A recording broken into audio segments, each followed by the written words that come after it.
Bonsoir à tous, bonjour à tous. Bienvenue dans le podcast de Cynthia Enrichissante, Univers Sensible. Aujourd'hui, j'ai une invitée. L'invitée, c'est celle qui me fait les podcasts. Et elle est très très sympa et géniale.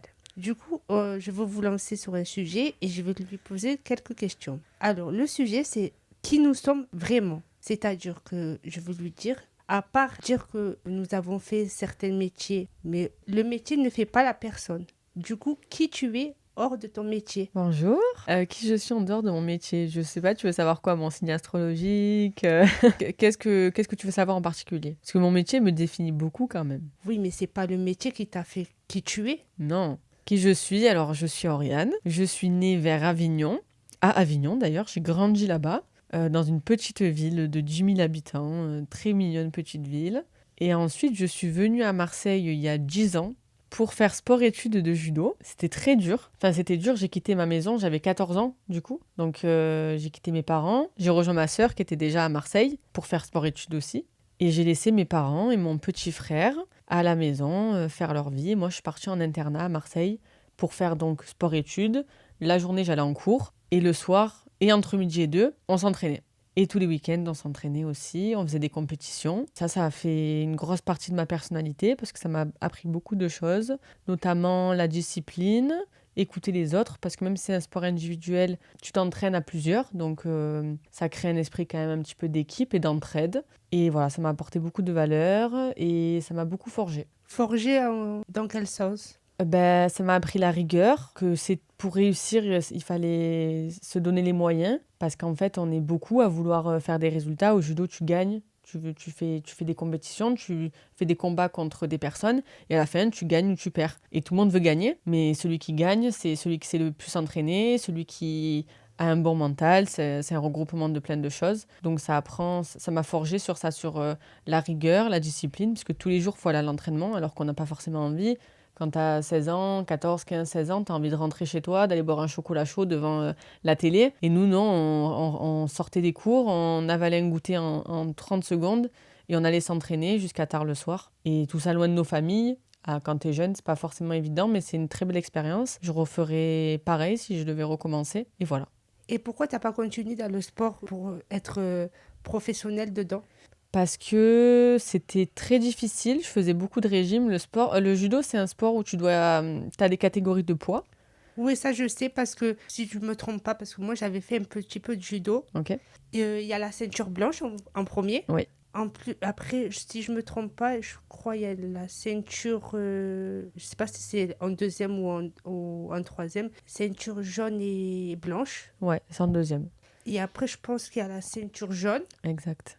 Parce qu'après, en vrai, c'était l'école qui avait payé.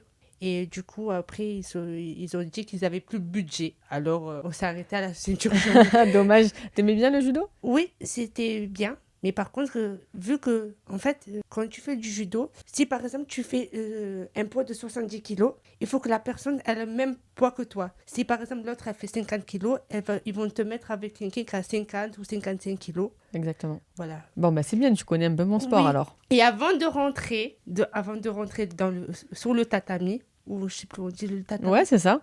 Le tatami, il faut saluer. Et après, avant de sortir, il faut resaluer le tapis. Et par contre aussi, quand avant de commencer le combat, il faut saluer son adversaire. Je peux pas vous montrer parce que vous pouvez pas me voir.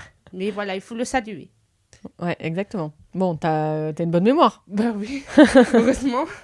Ça arrive. Des fois, il y a des choses que j'avoue, des fois, je peux oublier. Mais oublier, c'est un grand mot, mais ça doit être un coin dans ma tête. Mais le temps que je m'en souvienne, il faut que des fois, ça met du temps. Après, on a tous nos défauts. Bah, bien sûr. Bon, en tout cas, moi, je me suis arrêtée à la ceinture noire. Je suis allée au bout. Ça fait blanche, jaune et blanche, jaune, orange, verte, marron, noir. Et après, la rouge même. Si je me souviens bien, c'est ça, parce que ça fait un moment que j'ai arrêté. Après ça, tu as fait quoi? Après ça, j'ai commencé à travailler Dans quoi? en tant que monitrice d'atelier. En fait, j'encadre les personnes en situation de handicap au travail.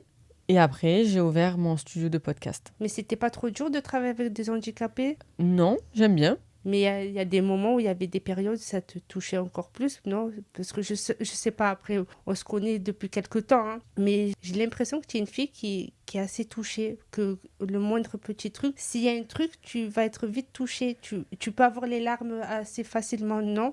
Ouais, je suis très empathique. Voilà, bienvenue. C'est tout à fait le thème de Exactement. l'univers sensible. Exactement.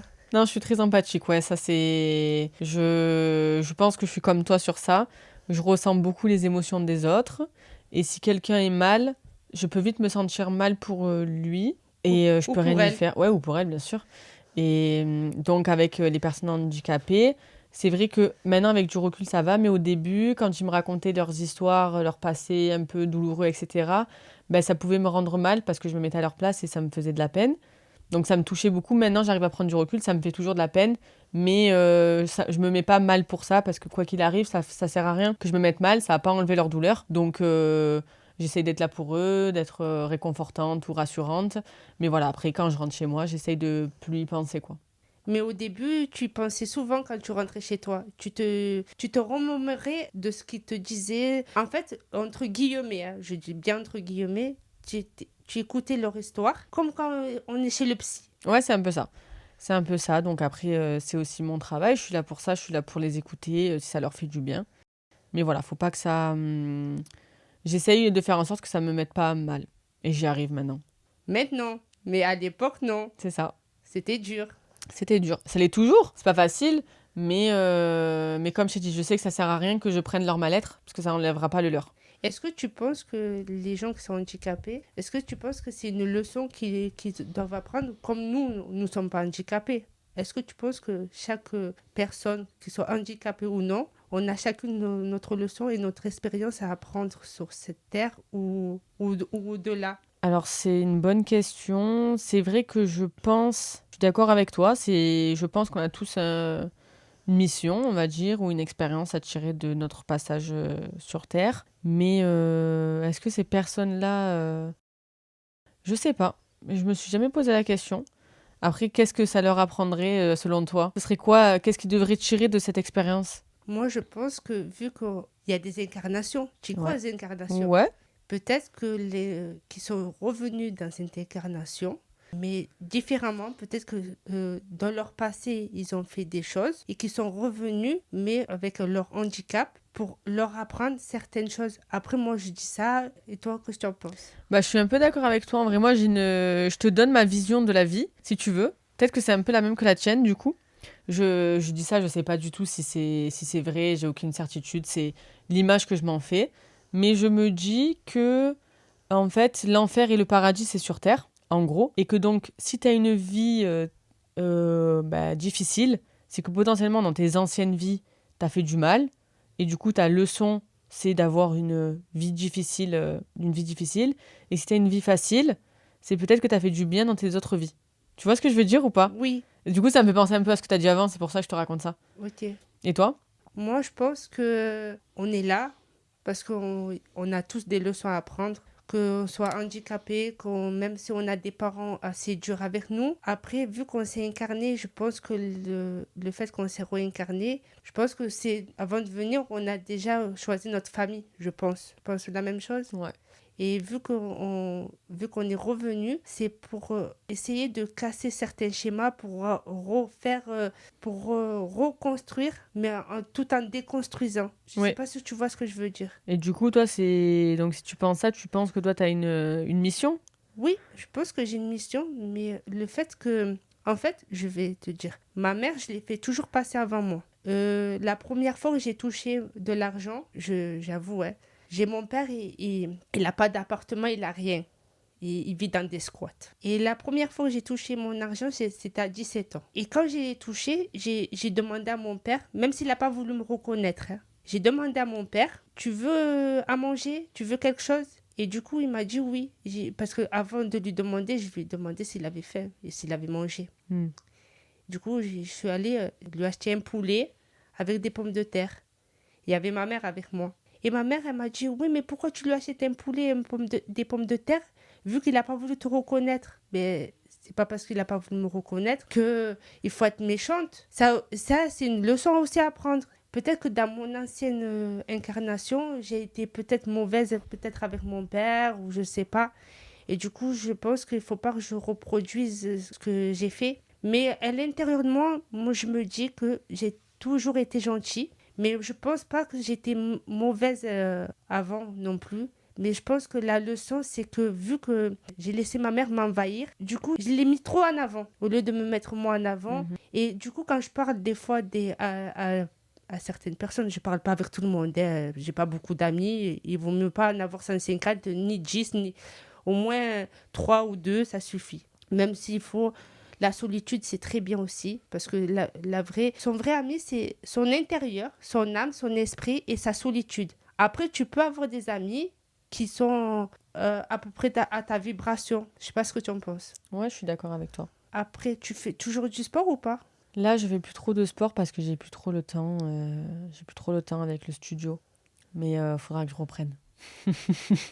C'est important pour la santé. Ben oui. Mais il faut pas trop se tuer à la tâche aussi. Parce que après, tu risques de laisser ta santé. Ouais, je suis d'accord. Tu as un autre truc à rajouter? Non, ben là, on a beaucoup parlé de moi. Je pense que la semaine prochaine, on parlera de toi. On a quand même un peu parlé de moi. Bah oui, mais moi, j'aurais envie d'en savoir plus encore. Donc, la semaine prochaine, tu voudras qu'on parle de quoi? On fera la semaine prochaine, pour le moment venu, Ok.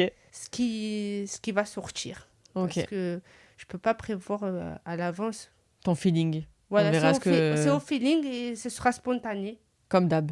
Voilà. Ok. Parce qu'au début, j'avais fait l'histoire de Léa et Mathieu, que j'avais créé comme ça, qui est venu dans mon imagination. Comme il y a un livre là, Mhm.